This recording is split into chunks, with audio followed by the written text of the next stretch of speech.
Os valores ambientais de lugares como este vense moitas veces ameazados pola acción humana. Un dos problemas máis graves que afecta aos areais é a presenza de refugallos. Na illa, uns 50 alumnos do Instituto da localidade participan nun programa europeo de seguimento de lixo mariño. Están encargados de supervisar case 40 areais do municipio insular. O que estamos a traballar dentro do proxecto europeo Clean Atlantic, xunto co Intecmar, e entón o que fan os rapaces é buscar información, e esa información ya pasamos ao Intecmar. Que información buscan?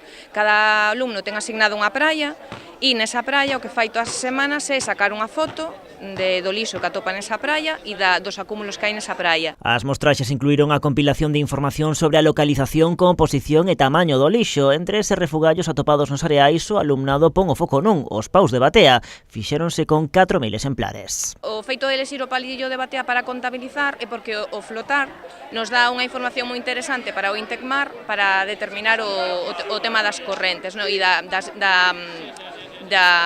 do percorrido que fan os palillos. E estes palillos de bateas antiguamente se facían de madeira e agora se fan de plástico e, están en todas as praias. Toda esa información remítese despois ao Intecmar para estudar as correntes de lixo mariño. Outro dos obxectivos da iniciativa é a concienciación dos mozos na procura dunha redución do consumo de plásticos. Eles contannos que a conservación do mar é para eles fundamental porque da súa saúde depende a súa vida. Sí, porque ao fin e ao cabo nosas familias viven do mar e sen el, pois, que faríamos nós?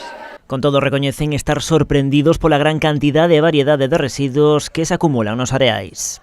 Plásticos de todo tipo, hai restos vegetais, as algas, así, parece algo máis normal, pero, por exemplo, bollas, cousas que produtos de hixiene de todo tipo.